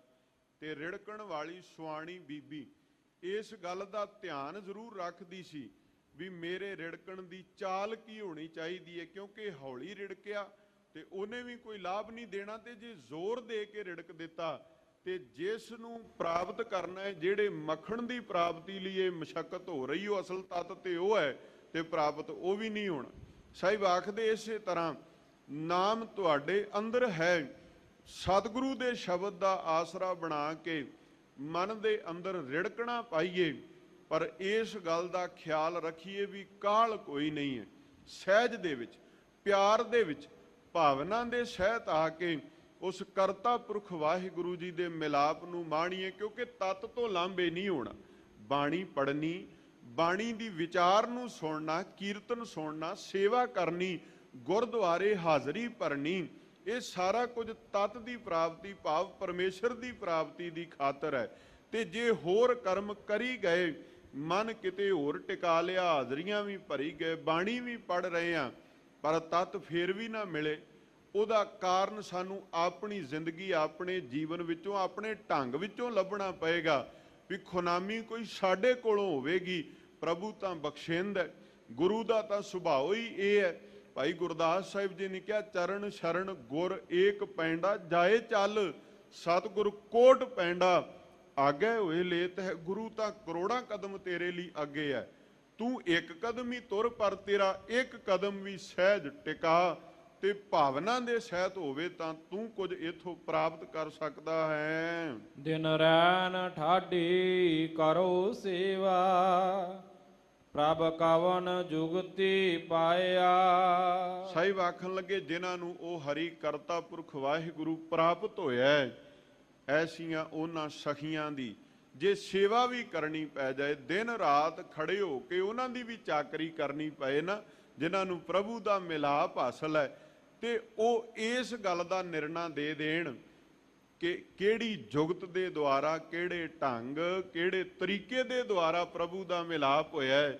ਤੇ ਸਾਹਿਬ ਕਹਿੰਦੇ ਭਾਵੇਂ ਉਹ ਸੇਵਾ ਬਿਖਮ ਵੀ ਕਿਉਂ ਨਾ ਹੋਵੇ, ਉਹ ਸੇਵਾ ਕਰ ਲੈਣੀ ਚਾਹੀਦੀ ਹੈ, ਕਿਉਂਕਿ ਰੱਬੀ ਰਸਤੇ ਤੇ ਤੁਰਨਾ ਜਾਂ ਕਿਸੇ ਰੱਬ ਦੇ ਪਿਆਰੇ ਦੀ ਅਧੀਨਗੀ ਵਿੱਚ ਰਹਿ ਕੇ ਆਪਣੇ ਮਨ ਦੀ ਹੰਗਤਾ ਨੂੰ ਪਾਸੇ ਛੱਡ ਕੇ ਤੁਰਨਾ, ਕੇਵਲ ਪ੍ਰਭੂ ਦੀ ਯਾਦ ਨੂੰ ਮਨ ਵਿੱਚ ਵਿਸਾ ਕੇ ਰੱਖਣਾ, ਇਹਦੇ ਬਾਰੇ ਸਾਹਿਬਾਂ ਬਚਨ ਆਖਿਆ ਗੁਰ ਪੀਰਾਂ ਕੀ ਚਾਕਰੀ ਮਹਾ ਕਰੜੀ, ਪਰ ਅੱਗੇ ਨਾਲ ਤਰਵਾਸ ਦਿੱਤੀ। ਇਹ ਕਰੜੀ ਚਾਕਰੀ ਨੂੰ ਨਿਭਾਉਣ ਤੋਂ ਬਾਅਦ ਪ੍ਰਾਪਤ ਕੀ ਹੁੰਦਾ ਹੈ? ਸੁਖ ਸਾਰ।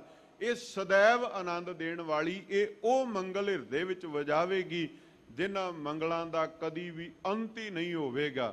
ਤਾਂ ਸਾਹਿਬ ਆਖਿਆ ਉਸ ਜੁਗਤੀ ਦੀ ਪ੍ਰਾਪਤੀ ਵਾਸਤੇ ਦਿਨ ਰਾਤ ਸੇਵਾ ਜਿਹੜੀ ਹੈ ਉਹ ਕਰ ਲੈਣੀ ਚਾਹੀਦੀ ਹੈ, ਜਿਨ੍ਹਾਂ ਨੂੰ ਪ੍ਰਭੂ ਦਾ ਮਿਲਾਪ ਹਾਸਲ ਹੋਇਆ ਹੈ। ਬਿਨਵੰਤ ਨਾਨਕ ਕਰਹੁ ਕਿਰਪਾ, ਲੈਹੋ ਮੋਹਿ ਲੜ ਲਾਇਆ। ਸਤਿਗੁਰੂ ਜੀ ਦੇ ਅੱਗੇ ਅਰਦਾਸ ਬੇਨਤੀ ਕਰੀਏ, ਹੇ ਗਰੀਬ ਨਿਵਾਜ ਕਿਰਪਾ ਕਰੋ, ਸਾਨੂੰ ਕਲਯੁਗੀ ਭੁੱਲੇ ਭਟਕੇ ਹੋਏ ਜੀਵਾਂ ਨੂੰ ਆਪਣੇ ਲੜ ਆਪਣੇ ਪੱਲੇ ਨਾਲ ਲਾ ਲੇਵੋ, ਕਿਉਂਕਿ ਤੁਹਾਡੇ ਨਾਲ ਜੁੜਿਆ ਹੋਇਆ ਹੀ ਜੀਵ ਦਾ ਭਲਾ ਹੋ ਸਕਦਾ ਹੈ। ਤੁਹਾਡੇ ਨਾਲ ਜੁੜਨ ਤੋਂ ਬਿਨਾ, ਗੁਰੂ ਦੇ ਮਿਲਾਪ ਤੋਂ ਬਿਨਾ ਸੰਸਾਰ ਦੇ ਇਸ ਭਵ ਸਾਗਰ ਨੂੰ ਤਰਨਾ ਜੀਵ ਦੇ ਵਾਸਤੇ ਕਦਾਚਿਤ ਵੀ ਸੰਭਵ ਨਹੀਂ। ਇਸ ਵਾਸਤੇ ਇਹ ਬੇਨਤੀ ਕਰੀਏ, ਗਰੀਬ ਨਿਵਾਜ ਕਿਰਪਾ ਕਰੋ, ਆਪਣੇ ਪੱਲੇ ਨਾਲ ਜੋੜ ਕੇ ਰੱਖੋ, ਆਪਣੇ ਲੜ ਦੇ ਨਾਲ ਲਾ ਕਰਕੇ ਸਾਨੂੰ ਆਪਣੇ ਬਣਾ ਕੇ ਰੱਖਣਾ ਕਰੋ। ਭਇਆ ਸਮਾਹੜਾ ਹਰ ਰਤਨ ਵਿਸਾਹਾ ਰਾਮ। ਹਰੀ ਅਕਾਲ ਪੁਰਖ ਵਾਹਿਗੁਰੂ ਜੀ ਦਾ ਨਾਮ, ਜਿਵੇਂ ਸੰਸਾਰੀ ਤੌਰ ਦੇ ਉੱਤੇ ਰਤਨਾਂ ਦੀ ਕੀਮਤ ਬੜੀ ਵੱਡੀ ਹੈ, ਰਤਨਾਂ ਨੂੰ ਬੜੇ ਮਹਿੰਗੇ ਜਾਣਿਆ ਜਾਂਦਾ, ਉਹਨਾਂ ਦੀ ਸੰਭਾਲ ਬੜੀ ਕੀਤੀ ਜਾਂਦੀ ਹੈ। ਸਾਹਿਬ ਆਖਣ ਲੱਗੇ ਇਸੇ ਤਰ੍ਹਾਂ ਪ੍ਰਭੂ ਨਾਮ ਰੂਪੀ ਰਤਨ, ਜਦੋਂ ਇਸ ਨਾਮ ਰੂਪੀ ਰਤਨ ਨੂੰ ਵਿਆਜ ਲਈਏ, ਜਦੋਂ ਇਹ ਰਤਨ ਸਾਡੇ ਹਿਰਦੇ ਦਾ ਸ਼ਿੰਗਾਰ ਬਣ ਜਾਵੇ, ਸਾਹਿਬ ਕਹਿੰਦੇ ਫਿਰ ਆਨੰਦ ਹੈ, ਫਿਰ ਚਾਉ ਹੈ, ਉਮਾ ਹੈ, ਉਹ ਖੁਸ਼ੀ ਹੈ ਜਿਹੜੀ ਤਮਾਮ ਜੀਵਨ ਦੇ ਵਿੱਚ ਵਿਚਰਦਿਆਂ ਹੋਇਆਂ ਸदैव ਸਾਡੇ ਅੰਗ ਸੰਗ ਚੱਲੇਗੀ। ਪਰ ਸਾਹਿਬ ਕਹਿੰਦੇ ਇਹਦੇ ਵਾਸਤੇ ਰਤਨ ਨਾਮ ਨੂੰ ਵਿਆਜਣਾ ਤਾਂ ਪਵੇਗਾ ਨਾ, ਯਤਨ ਤਾਂ ਕਰਨਾ ਪਵੇਗਾ। ਸਤਿਗੁਰੂ ਗੁਰੂ ਗ੍ਰੰਥ ਸਾਹਿਬ ਮਹਾਰਾਜ ਜੀ ਦੇ ਅੰਦਰ ਬਾਬਾ ਕਬੀਰ ਸਾਹਿਬ ਜੀ ਨੇ ਇੱਕ ਬਚਨ ਆਖਿਆ ਕਿ ਵਪਾਰ ਤਾਂ ਸਾਰੇ ਕਰਦੇ ਨੇ, ਸੰਸਾਰੀ ਬੰਦਾ ਵਪਾਰ ਕਰਦਾ ਹੈ ਕਿ ਉਹ ਚਾਰ ਛਿਲੜਾਂ ਕਮਾ ਕੇ ਆਪਣੇ ਖੀਸੇ ਦੇ ਵਿੱਚ ਪਾਵੇਗਾ ਤੇ ਉਹਦੇ ਕਮਾਏ ਹੋਏ ਧਨ ਤੋਂ ਉਹਦੀ ਜੀਵਨ ਸ਼ੈਲੀ ਜਿਹੜੀ ਉਹ ਸੁਖਾਲੀ ਹੋ ਜਾਵੇਗੀ। ਵਪਾਰ ਉਹਨ ਵੀ ਕੀਤਾ ਤੇ ਵਪਾਰ ਰੱਬ ਦੇ ਪਿਆਰਿਆਂ ਨੇ ਵੀ ਕੀਤਾ, ਪਰ ਦੋਹਾਂ ਦੇ ਵਪਾਰ ਕਰਨ ਵਿੱਚ ਫਰਕ ਹੈ। ਵਿਆਜਣਾ ਕੀ ਹੈ? ਉਹ ਰੱਬ ਦੇ ਪਿਆਰਿਆਂ ਨੂੰ ਸੰਸਾਰੀਆਂ ਨਾਲੋਂ ਵੱਧ ਇਸ ਗੱਲ ਦਾ ਪਤਾ ਹੈ, ਕਿਉਂਕਿ ਉਹ ਜੁੜੇ ਉੱਥੇ ਨੇ ਜਿੱਥੋਂ ਦੀ ਸਾਰ ਜਾਣਦੇ ਨੇ ਵੀ ਇਹ ਅਮੁੱਲਕ ਨਾਮ ਸਭ ਤੋਂ ਸ੍ਰੇਸ਼ਟ। ਬਾਬਾ ਜੀ ਨੇ ਬਚਨ ਆਖਿਆ, ਕਿਨਹੀ ਬਨਜਿਆ ਕਾਂਸੀ ਤਾਂਬਾ, ਕਿਨਹੀ ਲੌਂਗ ਸੁਪਾਰੀ, ਸੰਤਹ ਬਨਜਿਆ ਨਾਮ ਗੋਬਿੰਦ ਕਾ, ਐਸੀ ਖੇਪ ਹਮਾਰੀ। ਰੱਬ ਦੇ ਪਿਆਰੇ ਨਾਮ ਵਿਆਜਦੇ ਨੇ। ਸੰਸਾਰੀ ਲੋਕ ਪਦਾਰਥਾਂ ਵਿੱਚ ਪੈ ਕਰਕੇ ਉਹ ਪਦਾਰਥਾਂ ਦਾ ਜਮਾਵੜਾ ਤਾਂ ਇਕੱਠਾ ਕਰ ਲੈਂਦੇ ਨੇ, ਪਰ ਉਹਨਾਂ ਪਦਾਰਥਾਂ ਦੀ ਰੱਬੀ ਦਰਗਾਹ ਦੇ ਅੰਦਰ ਉਹ ਇੱਜ਼ਤ ਪੈਜ ਨਹੀਂ ਹੈ ਜਿਹੜੀ ਨਾਮ ਦੀ ਹੈ। ਇਸ ਵਾਸਤੇ ਸਾਹਿਬ ਆਖਿਆ, ਕਿਉਂਕਿ ਆਪਾਂ ਵੇਖੀਏ ਜਿਹੜੀ ਪਦਾਰਥਾਂ ਦੇ ਇਕੱਠੇ ਕਰਨ ਦੀ ਦੌੜ ਹੈ ਨਾ, ਉਹ ਬੰਦੇ ਦੀ ਕਦੇ ਖਤਮ ਨਹੀਂ ਹੁੰਦੀ। ਜੇ ਬੰਦੇ ਦੇ ਕੋਲ 1000 ਹੈ, ਉਹ 10,000 ਨੂੰ ਕਮਾਉਣ ਵੱਲ ਤੁਰੇਗਾ। ਜੇ 10,000 ਦਾ ਮਾਲਕ ਹੈ, ਉਹ ਲੱਖਾਂ ਵੱਲ ਤੁਰੇਗਾ। ਲੱਖਾਂ ਵਾਲਾ ਕਰੋੜਾਂ ਵਾਲੇ ਪਾਸੇ ਨੂੰ ਤੁਰਿਆ ਫਿਰਦਾ ਹੈ। ਭਟਕਣਾ ਹੀ ਹੈ ਜਿੰਨੀ ਵਧਾਇਆ ਲਓਗੇ। ਇਧਰ ਨਾਮ ਹੈ, ਨਾਮ ਨੂੰ ਵਿਆਜਣ ਦੇ ਸਦਕੇ ਜੀਵਨ ਵਿੱਚ ਜੋ ਤਬਦੀਲੀ ਆਉਂਦੀ ਹੈ ਉਹਨੂੰ ਸਾਹਿਬ ਦੀ ਬਾਣੀ ਨੇ ਇਉਂ ਕਿਹਾ, ਤ੍ਰਿਪਤ ਭਈ ਸੱਚ ਭੋਜਨ ਖਾਇਆ। ਤ੍ਰਿਪਤੀ ਹੋ ਜਾਂਦੀ, ਸੰਤੁਸ਼ਟੀ ਆ ਜਾਂਦੀ, ਟਿਕਾ ਆ ਜਾਂਦਾ ਹੈ। ਸਾਹਿਬ ਇਸ ਵਾਸਤੇ ਆਖਦੇ ਨੇ ਇਹ ਆਨੰਦ ਦੀ ਪ੍ਰਾਪਤੀ ਨਾਮ ਨੂੰ ਵਿਆਜ ਕੇ ਹੀ ਜੀਵ ਨੂੰ ਪ੍ਰਾਪਤ ਹੋਵੇਗੀ। ਖੋਜੀ ਖੋਜ ਲੱਦਾ ਹਰ ਸੰਤਨ ਪਾਹਾ ਰਾਮ। ਹੁਣ ਇਸ ਨਾਮ ਨੂੰ ਖੋਜਣਾ, ਇਸ ਨਾਮ ਨੂੰ ਢੂੰਡਣ ਵਾਲੇ ਕੌਣ ਨੇ? ਉਹ ਚੰਦ ਨੇ ਰੱਬ ਦੇ ਪਿਆਰੇ। ਸੰਸਾਰੀ ਤੌਰ ਦੇ ਉੱਤੇ ਨਾ ਆਪਾਂ ਸਮੁੰਦਰਾਂ ਵੱਲ ਝਾਤ ਮਾਰੀਏ, ਸਮੁੰਦਰ ਦੇ ਕੋਲ ਲੋਕ ਸੈਰ ਕਰਨ ਵਾਸਤੇ ਵੀ ਜਾਂਦੇ ਨੇ, ਉਹ ਕਿਨਾਰਿਆਂ ਤੇ ਤੁਰਦੇ ਨੇ। ਜਿਹੜਾ ਕਿਨਾਰਾ ਹੈ ਜਿੱਥੇ ਪਾਣੀ ਦੀਆਂ ਲਹਿਰਾਂ ਨੇ ਆ ਕੇ ਛੋਹਣਾ ਹੈ, ਉਹ ਉੱਥੇ ਤੁਰ ਰਹੇ ਨੇ। ਉਹਨਾਂ ਨੂੰ ਕੀ ਪ੍ਰਾਪਤ ਹੋਵੇਗਾ? ਕੇਵਲ ਘੋਗੇ ਤੇ ਛਿਪੀਆਂ ਜਿਹੜੀਆਂ ਬਹੁਤ ਮਾਮੂਲੀ ਕੀਮਤ ਦੀਆਂ ਨੇ। ਕੁਝ ਉਹ ਜਿਹੜੇ ਮਛਵਾਰੇ ਬਣ ਕੇ ਸਮੁੰਦਰ ਦੇ ਪਾਣੀ ਦੇ ਉੱਤੇ ਬੇੜੀ ਦਾ ਆਸਰਾ ਲੈ ਕੇ ਚੜ੍ਹੇ ਤੇ ਉਹਨਾਂ ਨੇ ਵੀ ਸਿਰਫ ਹੱਦ ਮੱਛੀਆਂ ਤੱਕ ਉਹਨਾਂ ਨੂੰ ਪ੍ਰਾਪਤ ਹੋ ਗਈਆਂ, ਉਹ ਵੀ ਕੋਈ ਬਹੁਤੀ ਵੱਡੀ ਕੀਮਤ ਨਹੀਂ। ਤੀਸਰੇ ਉਹ ਨੇ ਜਿਹੜੇ ਸਮੁੰਦਰ ਦੇ ਵਿੱਚ ਜਾਂਦੇ ਤਾਂ ਜ਼ਰੂਰ ਨੇ, ਪਰ ਉਤਲੀ ਸਤ੍ਹਾ ਤੇ ਨਹੀਂ ਰਹਿੰਦੇ। ਉਹ ਛਲਾਂਗ ਲਗਾ ਕੇ ਸਮੁੰਦਰ ਦੀ ਹੇਠਲੀ ਸਤ੍ਹਾ ਵੱਲ ਨੂੰ ਤੁਰਦੇ ਨੇ, ਕਿਉਂਕਿ ਉਹਨਾਂ ਨੂੰ ਇਸ ਗੱਲ ਦਾ ਗਿਆਨ ਹੈ ਕਿ ਜੋ ਹੇਠਾਂ ਤੋਂ ਪ੍ਰਾਪਤ ਹੋਵੇਗਾ ਉਹਦੀ ਕੀਮਤ ਬਹੁਤ ਜ਼ਿਆਦਾ ਹੋਵੇਗੀ, ਉਹ ਮੋਤੀ ਬੇਸ਼ਕੀਮਤੀ ਹੋਣਗੇ। ਸਾਹਿਬ ਆਖਿਆ ਜਿਹੜੇ ਰੱਬ ਦੇ ਪਿਆਰੇ ਸੰਸਾਰ ਵਿੱਚ ਆਉਂਦੇ ਨੇ ਉਹਨਾਂ ਕੋਲ ਜਾਮਾ ਸਰੀਰ ਸਾਡੇ ਜਿਹਾ ਹੀ ਹੈ, ਪਰ ਉਹਨਾਂ ਦੇ ਕੋਲ ਸਾਡੇ ਤੋਂ ਵੱਖਰੀ ਉਚੇਰੀ ਇੱਕ ਵਿਵੇਕ ਮਤ ਹੈ, ਇੱਕ ਅਕਲ ਲਿਆਕਤ ਸਿਆਣਪ ਉਹ ਹੈ ਜਿਹਦੇ ਸਦਕਾ ਉਹ ਹਰੀ ਨਾਮ ਦੀ ਖੋਜ ਕਰਦੇ ਨੇ। ਉਹ ਰੱਬ ਨੂੰ ਢੂੰਡਣ ਖੋਜਣ ਵਾਸਤੇ ਜਦੋਂ ਤੁਰਦੇ ਹਨ ਉਹ ਆਪ ਤੁਰੇ। ਤੇ ਫਿਰ ਮਹਾਰਾਜ ਜੀ ਨੇ ਆਖਿਆ ਜਿਨ੍ਹਾਂ ਨੂੰ ਪ੍ਰਾਪਤ ਹੋ ਗਿਆ ਨਾ ਉਹਨਾਂ ਦੀ ਸੰਗਤ ਹਰ ਸੰਤਨ ਪਾਹਾ ਰਾਮ। ਜੇ ਸਤਿਗੁਰੂ ਦੀ ਗੱਲ ਕਰੀਏ, ਗੁਰਦੇਵ ਦੇ ਕੋਲ ਸ਼ਬਦਾਂ ਦੇ ਵਿੱਚ ਇੰਨੀ ਬਰਕਤ ਹੈ ਕਿ ਤੁਹਾਨੂੰ ਰੱਬ ਜੀ ਦੇ ਘਰ ਤੱਕ ਗੁਰਦੇਵ ਦਾ ਸ਼ਬਦ ਤੁਹਾਡੀ ਆਤਮਾ ਦਾ ਸੰਬੰਧ ਬਣਾ ਸਕਦਾ ਹੈ। ਸਾਹਿਬ ਆਖਿਆ ਉਹਨਾਂ ਦੇ ਕੋਲੋਂ ਜਿਨ੍ਹਾਂ ਆਪ ਖੋਜਿਆ ਤੁਹਾਨੂੰ ਵੀ ਉਹ ਨਾਮ ਜੋ ਅਮੋਲਕ ਹੈ ਉਹਦੀ ਪ੍ਰਾਪਤੀ ਹੋ ਜਾਵੇਗੀ। ਮਿਲੇ ਸੰਤ ਪਿਆਰੇ ਦਇਆ ਧਾਰੇ, ਕਥੇ ਅਕਥ ਵਿਚਾਰੋ। ਹੁਣ ਰੱਬ ਦੇ ਪਿਆਰਿਆਂ ਦੀ ਸੰਗਤ ਕਰਨੀ, ਸਤਿਗੁਰੂ ਜੀ ਦੀ ਸੰਗਤ ਕਰਨੀ, ਇਸ ਸੰਗਤ ਦੇ ਵਿੱਚ ਬਹਿ ਕਰਕੇ ਕਰਨਾ ਕੀ ਹੈ? ਕਥੇ ਅਕਥ ਵਿਚਾਰੋ। ਉਹ ਅਕਾਲ ਪੁਰਖ ਵਾਹਿਗੁਰੂ ਜਿਹੜਾ ਇਸ ਰਸਨਾ ਦੇ ਨਾਲ ਜਿਹਦੀ ਸੰਪੂਰਨ ਮਹਿਮਾ ਵਡਿਆਈ ਤੇ ਨਹੀਂ ਕੀਤੀ ਜਾ ਸਕਦੀ, ਉਹ ਨਿਰੰਕਾਰ ਜਿਹੜਾ ਆਪਣੀ ਬੰਦੇ ਦੀ ਇਨਸਾਨ ਦੀ ਮੱਤ ਨਾਲ ਸਾਰਾ ਹੀ ਸਲਾਹਿਆ ਵਡਿਆਇਆ ਨਹੀਂ ਜਾ ਸਕਦਾ, ਉਹਦੇ ਲਈ ਸ਼ਬਦ ਮਹਾਰਾਜ ਜੀ ਨੇ ਕਿਹਾ ਅਕਥ, ਜਿਹੜਾ ਕਹਿਣ ਕਥਨ ਤੋਂ ਬਾਹਰ ਹੈ। ਪਰ ਜਦੋਂ ਸਤ ਸੰਗਤ ਵਿੱਚ ਬਹਿਣਾ ਹੈ ਤੇ ਫਿਰ ਉਹਦੀ ਹੀ ਵਿਚਾਰ ਕਰਨੀ, ਹੋਰ ਕੋਈ ਦੂਜਾ ਫੁਰਨਾ ਜਾਂ ਹੋਰ ਕੋਈ ਦੂਜੀ ਵਿਚਾਰ ਉਹ ਸਾਡੇ ਜੀਵਨ ਦੇ ਵਿੱਚ ਉਸ ਸਮੇਂ ਨਹੀਂ ਆਉਣੀ ਚਾਹੀਦੀ ਹੈ। ਇਕ ਚਿਤ ਇਕ ਮਨ ਧਿਆਏ ਸੁਆਮੀ, ਲਾਏ ਪ੍ਰੀਤ ਪਿਆਰੂ। ਸਾਹਿਬ ਨੇ ਫਿਰ ਕਿਰਪਾ ਕਰਕੇ ਇੱਕ ਵਾਰ ਸਾਨੂੰ ਸਮਝਾ ਦਿੱਤਾ, ਭਾਈ ਪ੍ਰਭੂ ਨੂੰ ਧਿਆਉਣ ਦਾ ਤਰੀਕਾ ਇੱਕ ਚਿੱਤ ਇੱਕ ਮਨ ਧਿਆਏ ਸੁਆਮੀ। ਜਿਵੇਂ ਆਪਾਂ ਸੁਖਮਨੀ ਸਾਹਿਬ ਵਿੱਚ ਇਹ ਬਚਨ ਪੜ੍ਹਦੇ ਹਾਂ, ਪ੍ਰਭ ਕੀ ਉਸਤਤ ਕਰੋ ਸੰਤ ਮੀਤ ਸਾਵਧਾਨ ਇਕਾਗਰ ਚੀਤ। ਇੱਥੇ ਆ ਕੇ ਗੁਰੂ ਘਰ ਵਿੱਚ ਆ ਕੇ ਜੇ ਤੁਹਾਡੇ ਕੋਲ ਇਕਾਗਰਤਾ ਨਹੀਂ ਹੈ ਤੇ ਯਾਦ ਰੱਖਿਓ ਜੋ ਇਥੋਂ ਸੁਣਿਆ, ਜੋ ਇੱਥੇ ਕੀਤਾ, ਜੋ ਕਰਮ ਨਿਭਾਇਆ, ਇਕਾਗਰਤਾ ਤੋਂ ਬਿਨਾਂ ਹੋਏ ਕੀਤੇ ਹੋਏ ਉਹ ਕਰਮ ਬਹੁਤਾ ਚਿਰ ਤੁਹਾਡਾ ਸਾਥ ਨਹੀਂ ਦਿੰਦੇ। ਆਪਾਂ ਆਮ ਹੀ ਕਹਿ ਦਿੰਦੇ ਨੇ, ਸਾਡੀ ਸ਼ਿਕਾਇਤ ਹੁੰਦੀ ਹੈ ਬਾਣੀ ਪੜਨ ਤਾਂ ਬੈਠੀਦਾ ਹੈ ਪਰ ਪਤਾ ਹੀ ਨਹੀਂ ਲੱਗਦਾ ਕਿਹੜੇ ਵੇਲੇ ਜਪਜੀ ਸਾਹਿਬ ਸ਼ੁਰੂ ਹੋਇਆ, ਅੱਧ ਵਿੱਚ ਗਏ ਤੇ ਭੋਗ ਵੀ ਪਾ ਲਿਆ, ਪਤਾ ਹੀ ਨਹੀਂ ਲੱਗਾ ਪੰਜ ਬਾਣੀਆਂ ਕਦੋਂ ਪੜ ਲਈਆਂ। ਉਹਦਾ ਕਾਰਨ ਕੀ ਹੈ? ਵੀ ਅਸੀਂ ਮਨ ਨੂੰ ਇਕਾਗਰ ਕਰਨਾ ਨਹੀਂ ਜਿਹੜਾ ਹੈ ਉਹ ਜ਼ਰੂਰੀ ਸਮਝਦੇ। ਅਸੀਂ ਮਨ ਦੇ ਨਾਲ ਉਹ ਅਭਿਆਸ ਨਹੀਂ ਕਰਦੇ ਜਿਹਦੇ ਸਦਕਾ ਬਾਣੀ ਪੜਨ ਦੇ ਵਿੱਚੋਂ ਤੁਕ ਤੁਕ ਪੰਕਤੀ ਪੰਕਤੀ ਅੱਖਰ ਅੱਖਰ ਵਿੱਚੋਂ ਰਸ ਆਵੇ। ਪਰ ਸਾਹਿਬ ਆਖਿਆ, ਭਾਈ ਪ੍ਰਭੂ ਨਾਲ ਪ੍ਰੀਤ ਇੱਕ ਮਨ ਇੱਕ ਚਿੱਤ ਹੋ ਕਰਕੇ ਲਾਵੋਗੇ ਤਾਂ ਜੀਵਨ ਦਾ ਅਤਿਅੰਤ ਭਲਾ ਹੋਵੇਗਾ। ਪ੍ਰੀਤ ਦੇ ਸਦਕਾ ਹੀ ਪ੍ਰਭੂ ਦਾ ਮਿਲਾਪ ਹਾਸਲ ਹੁੰਦਾ ਹੈ। ਕਰ ਜੋੜ ਪ੍ਰਭ ਪਹਿ ਕਰ ਬੇਨੰਤੀ, ਮਿਲੈ ਹਰ ਜਸ ਲਾਹਾ। ਬਹੁਤੇ ਯਤਨਾਂ ਦੇ ਨਾਲੋਂ ਇੱਕ ਸਭ ਤੋਂ ਕਾਰਗਰ ਢੁਕਵਾਂ ਤਰੀਕਾ ਮਹਾਰਾਜ ਸਾਹਿਬ ਜੀ ਨੇ ਦੱਸਿਆ। ਸਾਹਿਬ ਆਖਿਆ, ਹੱਥ ਜੋੜ ਕੇ ਨਾ, ਦੋਵੇਂ ਹੱਥ ਜੋੜ ਕੇ ਗੁਰੂ ਅੱਗੇ ਅਰਦਾਸ ਕਰ। ਉਸ ਅਕਾਲ ਪੁਰਖ ਵਾਹਿਗੁਰੂ ਜੀ ਅੱਗੇ ਅਰਦਾਸ ਬੇਨਤੀ ਕਰ, ਹੈ ਨਿਰੰਕਾਰ ਅਸੀਂ ਸੰਸਾਰੀ ਜੀਵ ਹਾਂ, ਮਨ ਦੇ ਅੰਦਰ ਚਾਹੋ ਤਾਂ ਹੈ ਪਰ ਪਤਾ ਹੈ ਵੀ ਜੇ ਤੁਹਾਡਾ ਨਾਮ ਵਿਆਜ ਲਈਏ ਤੇ ਉਹ ਲਾਭ ਲਾਹਾ ਪ੍ਰਾਪਤ ਹੋਵੇਗਾ ਜਿਹਦੇ ਤੁਲ ਦੁਨਿਆਵੀ ਲਾਭ ਤਾਂ ਛਿਣ ਮਾਤਰ ਵੀ ਕੋਈ ਹੈਸੀਅਤ ਨਹੀਂ ਰੱਖਦਾ।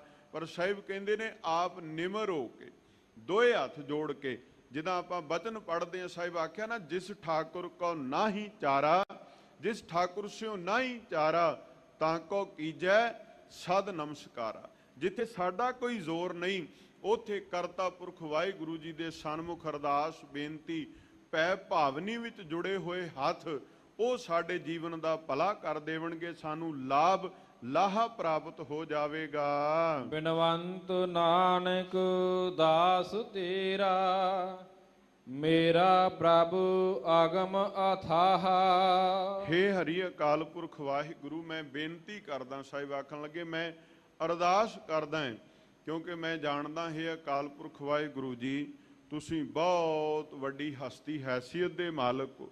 ਤੁਹਾਡੀ ਹਸਤੀ ਏਡੀ ਵੱਡੀ ਹੈ ਕਿ ਤੁਹਾਡੀ ਹਸਤੀ ਦਾ ਅੰਤ ਪਾਉਣਾ ਸਾਡੇ ਵੱਸ ਦੀ ਬਾਤ ਨਹੀਂ।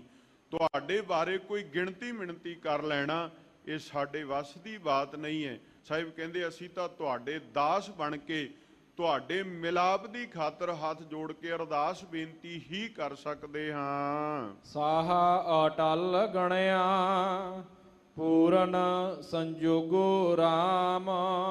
ਹੁਣ ਪਹਿਲੇ ਦੋ ਪਦੇ ਇੱਕ ਵਿਚਾਰ ਸਤਿਗੁਰਾਂ ਇਹ ਦਿੱਤੀ ਵੀ ਕਿਸੇ ਜੁੜੇ ਹੋਏ ਦਾ ਮਿਲਾਪ ਹਾਸਲ ਹੋ ਜਾਵੇ, ਗੁਰੂ ਦੇ ਘਰ ਦਾ ਜਿਹੜਾ ਸਾਨੂੰ ਨਿਰਣਾ ਪਤਾ ਲੱਗ ਸਕੇ, ਸਤਿਗੁਰੂ ਦੀ ਪ੍ਰਾਪਤੀ ਹੋ ਜਾਵੇ, ਗੁਰੂ ਦੇ ਦਰਬਾਰ ਅੰਦਰ ਅਸੀਂ ਆਪਣੇ ਜੀਵਨ ਦੀ ਘਾਲ ਕਮਾਈ ਮਿਹਨਤ ਤੇ ਮਸ਼ੱਕਤ ਕਰਨੀ ਹੈ।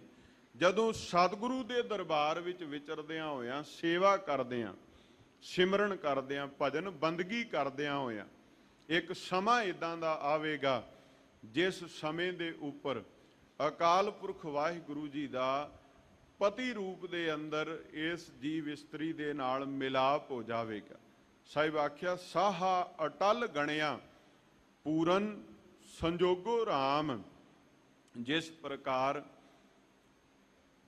ਇਨਸਾਨੀ ਤੌਰ ਦੇ ਉੱਤੇ, ਸੰਸਾਰਕ ਤੌਰ ਦੇ ਉੱਤੇ ਬੱਚੇ ਬੱਚੀ ਦੇ ਵਿਆਹ ਦਾ ਦਿਨ ਨਿਯਤ ਕੀਤਾ ਜਾਂਦਾ ਹੈ, ਉਹ ਜਿਹੜਾ ਸਾਹਾ, ਜਿਹੜਾ ਉਹ ਵੇਲਾ ਘੜੀ ਮਿਥਿਆ ਜਾਂਦਾ ਹੈ, ਉਸ ਦਿਨ ਪਤਾ ਹੁੰਦਾ ਹੈ, ਲੜਕੀ ਇਸ ਗੱਲ ਦਾ ਗਿਆਨ ਰੱਖਦੀ ਹੈ ਕਿ ਅੱਜ ਦੇ ਦਿਹਾੜੇ ਮੈਨੂੰ ਵਿਆਹਣ ਵਾਲਾ ਆਪਣੇ ਰਿਸ਼ਤੇਦਾਰਾਂ ਤੇ ਪਰਿਵਾਰ ਦੇ ਸਮੇਤ ਆਵੇਗਾ ਔਰ ਉਹ ਸਾਹਾ ਅਟਲ ਹੈ, ਉਹਦੇ ਤੋਂ ਮੁਨਕਰ ਨਹੀਂ, ਇਨਕਾਰੀ ਨਹੀਂ ਹੋ ਜਾਇਆ ਜਾਂਦਾ, ਉਹਦੇ ਤੋਂ ਇਨਕਾਰੀ ਨਹੀਂ ਹੋ ਸਕਦਾ।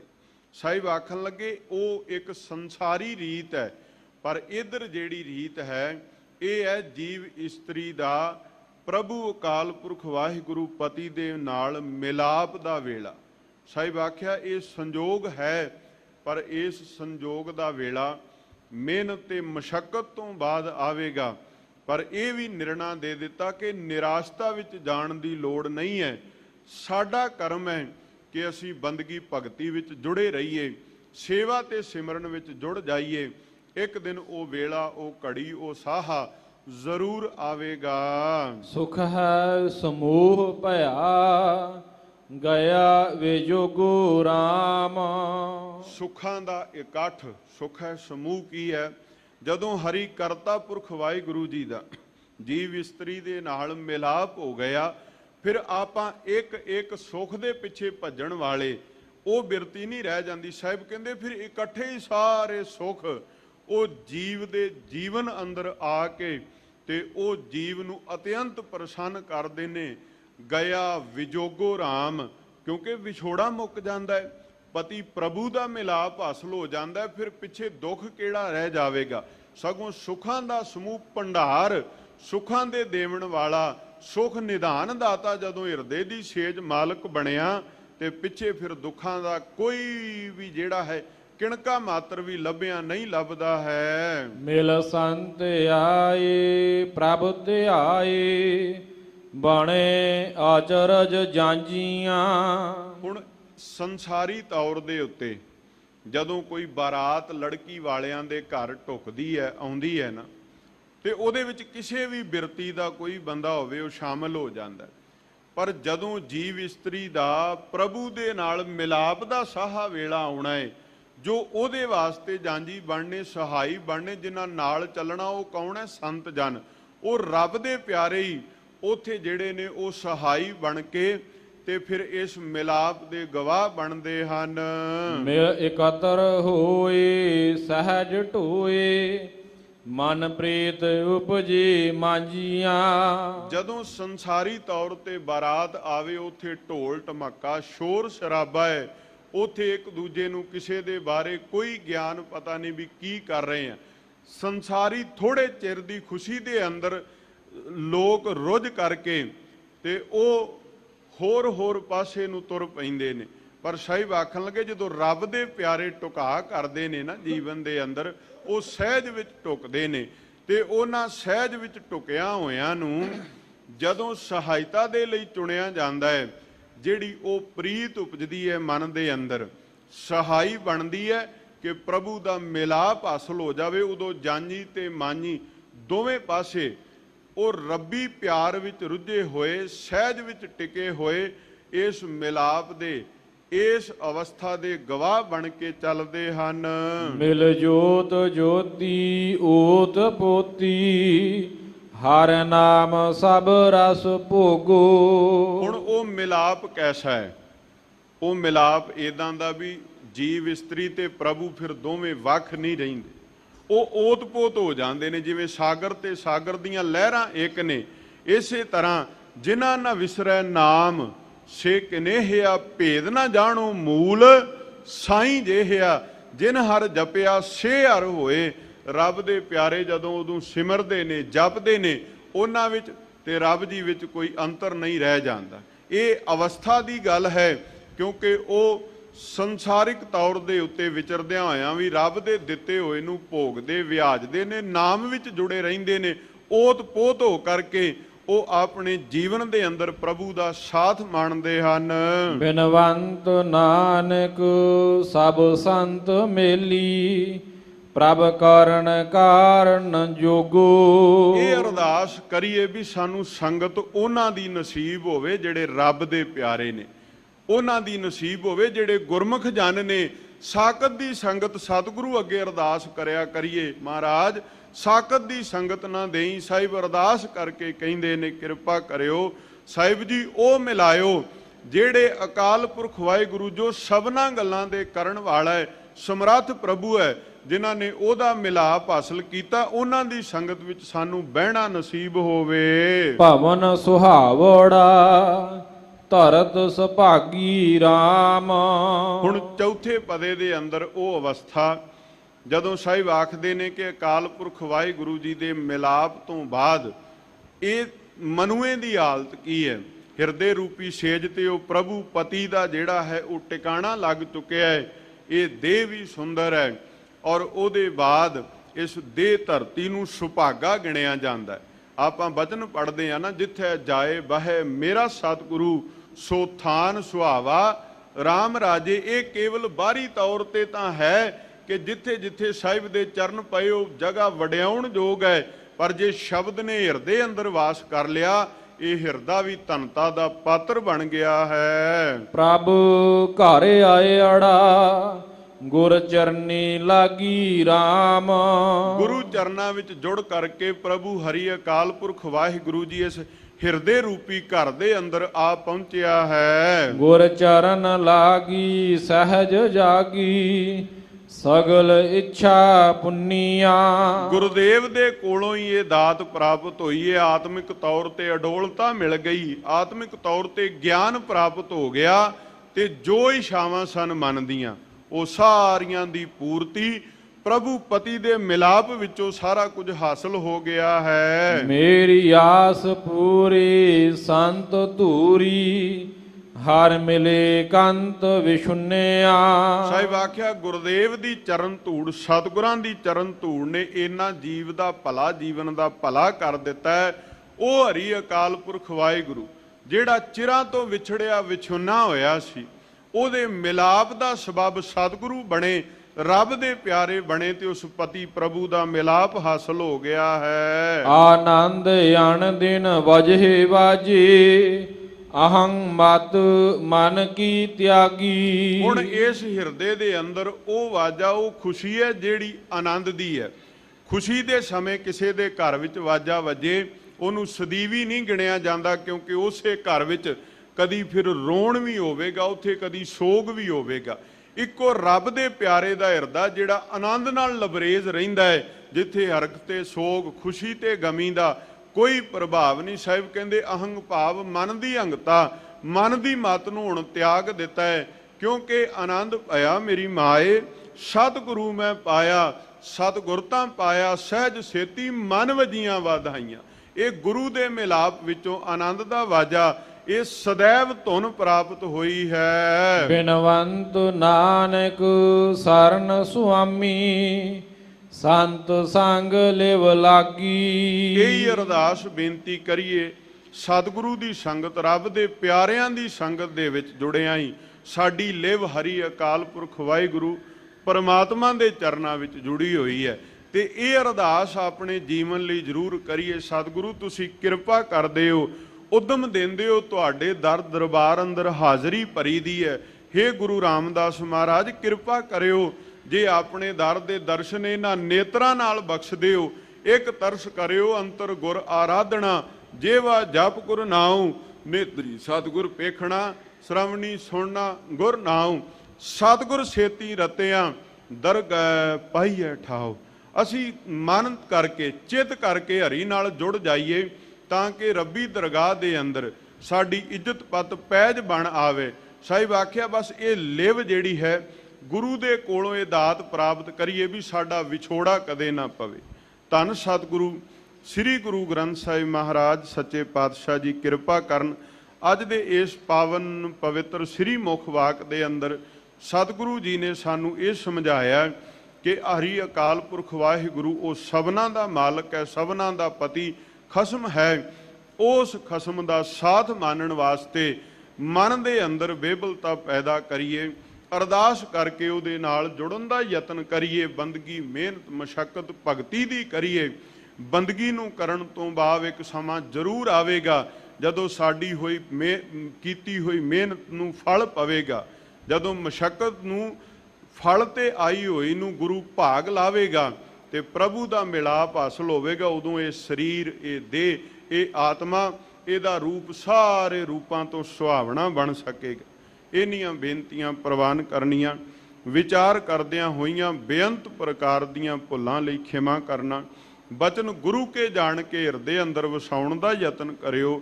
ਕੋਟਾਨ ਕੋਟ ਸ਼ੁਕਰ ਸਤਿਗੁਰੂ ਸ੍ਰੀ ਗੁਰੂ ਗ੍ਰੰਥ ਸਾਹਿਬ ਮਹਾਰਾਜ ਸੱਚੇ ਪਾਤਸ਼ਾਹ ਜੀ ਦਾ, ਧੰਨ ਸਤਿਗੁਰੂ ਸ੍ਰੀ ਗੁਰੂ ਰਾਮਦਾਸ ਮਹਾਰਾਜ ਜੀ ਦਾ ਸ਼ੁਕਰ ਹੈ ਜਿਨ੍ਹਾਂ ਨੇ ਕਿਰਪਾ ਕੀਤੀ, ਅਸੀਸ ਬਖਸ਼ੀ, ਉਦਮ ਬਖਸ਼ਿਆ, ਆਪ ਸੰਗਤਾਂ ਦੇ ਨਾਲ ਵਿਚਾਰਾਂ ਦੀ ਸਾਂਝ ਪਾਈ ਹੈ। ਆਪ ਸਰਬੱਤ ਸੰਗਤਾਂ ਦਾ ਧੰਨਵਾਦ, ਹਾਰਦਿਕ ਧੰਨਵਾਦ। ਸਤਿਕਾਰਯੋਗ ਸਿੰਘ ਸਾਹਿਬ ਗਿਆਨੀ ਜਗਤਾਰ ਸਿੰਘ ਜੀ ਲੁਧਿਆਣੇ ਵਾਲੇ, ਮੁੱਖ ਗ੍ਰੰਥੀ ਸੱਚਖੰਡ ਸ੍ਰੀ ਦਰਬਾਰ ਸਾਹਿਬ, ਤਿਨਾਂ ਦਾ ਵੀ ਧੰਨਵਾਦ। ਆਓ ਆਖਰੀ ਪੰਕਤੀਆਂ ਪੜ੍ਹ ਕਰਕੇ ਸਮਾਪਤੀ ਕਰੀਏ ਜੀ। ਆਨੰਦ ਆਨ ਦਿਨ ਵਜੇ ਵਾਜੇ, ਅਹੰ ਮਦ ਮਨ ਕੀ ਤਿਆਗੀ,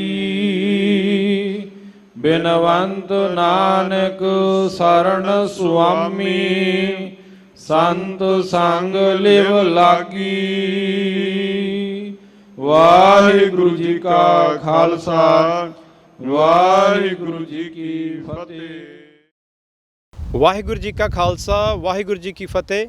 ਸ਼ੇਰੇ ਪੰਜਾਬ ਗੁਰਬਾਣੀ YouTube ਚੈਨਲ ਨੂੰ ਵੱਧ ਤੋਂ ਵੱਧ ਸਬਸਕ੍ਰਾਈਬ ਕਰੋ ਤੇ ਇਸ ਤੇ ਗੁਰਬਾਣੀ ਸ਼ਬਦ ਕੀਰਤਨ ਤੇ ਇਤਿਹਾਸ ਨਾਲ ਵੱਧ ਤੋਂ ਵੱਧ ਜੁੜ ਕੇ ਆਨੰਦ ਮਾਣੋ ਤੇ ਆਪਣੀ ਜ਼ਿੰਦਗੀ ਨੂੰ ਸਫਲ ਕਰੋ। ਵਾਹਿਗੁਰੂ ਜੀ ਕਾ ਖਾਲਸਾ, ਵਾਹਿਗੁਰੂ ਜੀ ਕੀ ਫਤਿਹ।